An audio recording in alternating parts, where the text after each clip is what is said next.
Hello, welcome to a presentation by Nina Madison, Brianne Shea, and Cara Mia Colon. Today we're going to be discussing the idea of education for all as a question. And we are going to explicitly look at how the United States government has failed to adequately provide education for, to educate, and to provide funding for Native American students in the United States educational system. In the essence of Native American schools, there lies the issue of tribal sovereignty versus like a public funding. Because these schools are political entities of the states and also entities of the tribe and tribal land in which most of them are often built. So is there even tribal sovereignty over these schools, or is it a political entity of the state? That's the question that looms in a lot of these situations. Or do the schools on Native land fall into only tribal decision-making? Reservation land is often in dire poverty, and funding is scarce, if non-existent. The children of these schools and the communities have their education often forgotten. Natives have suffered from the invisibility since colonization. This invisibility is synonymous with dominant negative narrative and the erasure of Native peoples in the modern culture. This invisibility was systematically perpetuated by Native American reform schools and the impact lives today. This quote probably best sums up this. Among other communities of color, assimilation does not carry the same threat of cultural extinction and is not perceived to be negative. Natives remain even more invisible in the mass public U.S. educational system and are often omitted or overlooked when and if diversity is taught. This invisibility is evident in their lack of existence in the system itself. According to an article from November 17, 2020, 19% of 18 to 24-year-old Native American students are enrolled in college compared to 41% of the overall U.S. population. And undergraduate enrollment among Native Americans aged 18 to 24 decreased from 128,600 in 2016 to 120,200 in 2018. A major contributor to the invisibility of Natives were the Native reform schools they were forced to attend. The goal of Native American reform schools. Kill the Indian, save the man. In 1832, Congress mandated the responsibility for the education of Native Americans be placed under the Commissioner of Indian Affairs. It was at this time the federal government created schools that trained Native Americans in agriculture in 16 schools and 87 boarding schools across the country. Native American reform schools sought to eradicate all vestiges of Native American culture. Students were shipped to boarding schools where they were forced to speak English in lieu of their native tongue and practice Christianity instead of their native faith. When these students eventually returned home to their families, they suffered from cultural discontent. They were no longer connected to their Native American culture, but also had no place in mainstream America. This disconnect led to depression, low academic achievement, youth suicide, and gang activity, as well as distrust in the educational system, which continues to not serve them. In addition to being stripped of their cultural identity, students in reform schools were subject to physical and sexual abuse. Sadly, many of these allegations of abuse went unreported, but some experts estimate nearly 75% of students in these reform schools were subject to some form of abuse. Additionally, some schools okayed the use of shock therapy as a form of rehabilitation. This photo depicts students at a Native American reform school who have been forced to cut their hair, saying Christian prayers. The effects of Native American reform school are still embedded in Native culture today. Here, Andrew Winboy recalls the painful memories of his time at the reform schools in the Dakotas. I hope nobody has to go through this. We have to have our own language.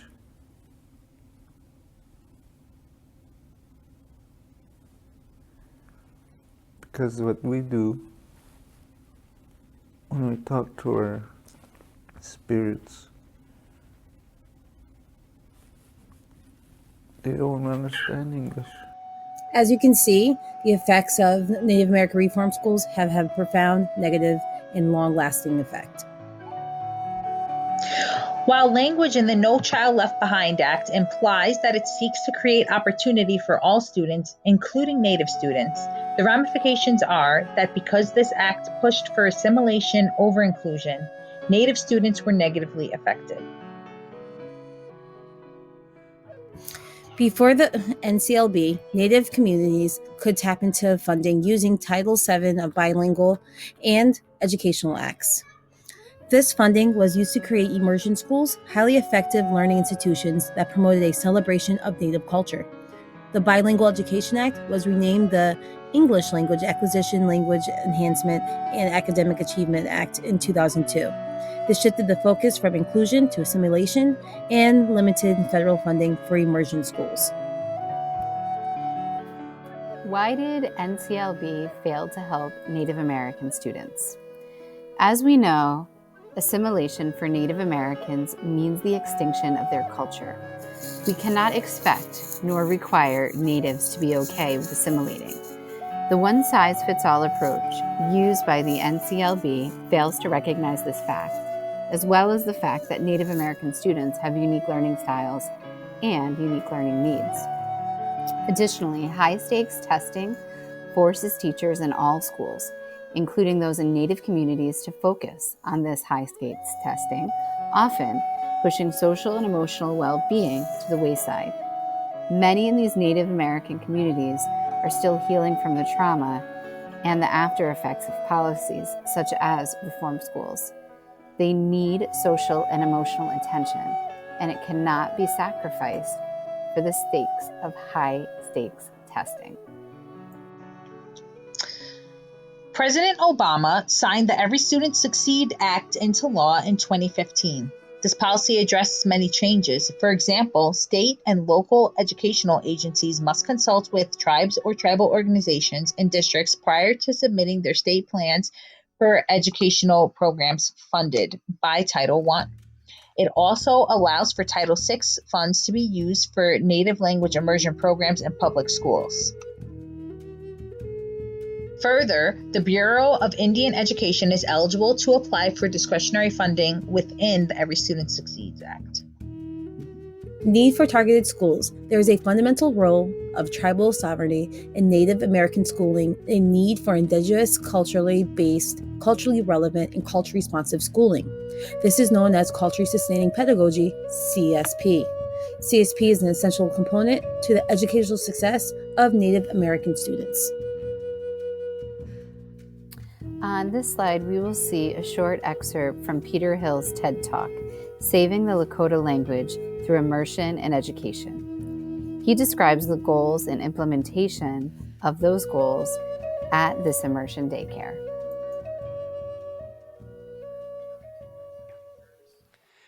Many believe that the end goal of immersion education is to get the children speaking the language, but in reality, that's only the beginning. True immersion education teaches in the language, but also includes a fully diversified, challenging, and age-appropriate curriculum, math, science, language arts, all in Lakota. When our children eventually join the mainstream classroom, we want them to be at or above grade level in ability, more than ready to continue their education alongside their mainstream peers. In the end, we're not only trying to create Lakota language teachers for the future. Certainly our children will be excellent candidates for such work in their adult lives, but we want them to be able to do whatever they want, knowing that they have the ability to speak their heritage language. That way they can pursue careers as Lakota-speaking architects, Lakota-speaking entrepreneurs, Lakota-speaking astronauts, in which their ability to speak Lakota is not what defines their aptitude for such work, but a core characteristic that no one will ever be able to take away from them. Immersion schools are successful among any language and culture, but they are especially successful in Native communities. They provide an opportunity for Native children to embrace and celebrate their culture in their own language with real, authentic experiences. Native language immersion is a whole program that cultivates the whole child, the whole curriculum, and the whole community. The success of immersion schools. The importance of a connection to culture through language in Native communities cannot be understated. Native American students who speak their own native language tend to respect their elders, have lower youth suicide rates, and are less likely to engage in risky behaviors like drugs, unprotected sex, and perform better academically. Learning in their native language does not limit them in English either. They're just as successful as their mainstream peers academically.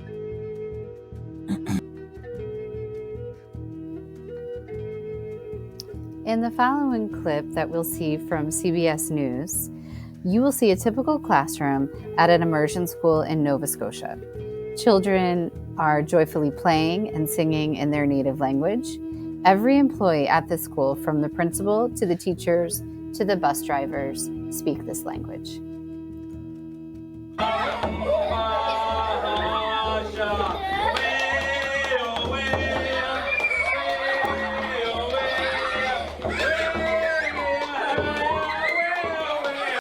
Parent perception. Parents of Native Americans have trouble trusting public schools and the U.S. government, and rightly so. Some barriers they face, in addition to the lack of faith in the institutions, are unwelcoming school environments. These parents feel the schools aren't sensitive to their culture and don't feel there is adequate interpersonal communication.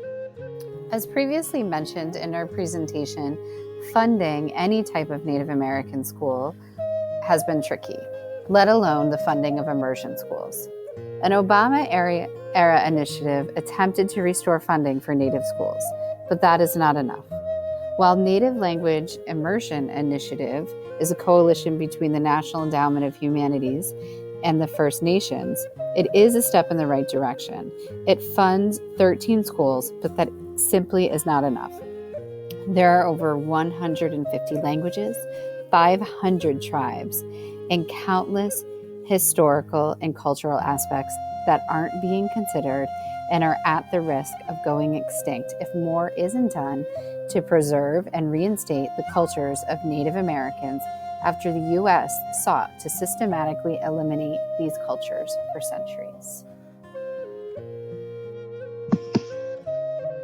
Until we began this project, I was mildly aware of the injustices Natives have suffered at the hands of the U.S. government, nor did I realize the impact and harm forced assimilation has had on Native cultures. Now, I am wondering what I can do to help. The first step is awareness. Educate yourselves on the experience of Natives in the U.S. Simply learning about the Trail of Tears is not enough. We need to be honest and open about learning the hard truths of how wrongly Natives were treated and further how recently it's happened. We also need to learn the cultural differences among Native communities and respond appropriately when these differences pose challenges in our classrooms should we ever encounter them. Asking people to learn the intricate differences among 562 Native tribes can be daunting and unrealistic, but just knowing that these tribes exist and doing a little thoughtful research before including depictions of the tribes in your classroom is a good first step. You can follow Native and Indigenous influencers on social media. I found myself down a rabbit hole, impressed and amazed by the beauty to be found in the art, clothing, and music of Native cultures. Many of these awareness items go hand in hand with the type of action you can take in your classroom. Lastly, consider the limited funding of immersion schools in the U.S. and think about how you might help. Can you write to your government representatives and make this an issue that gets some attention in politics? Can you donate funds? These sorts of actionable items can be powerful when they all come together. We've emailed you a few links to some interesting reads if you'd like to do further research.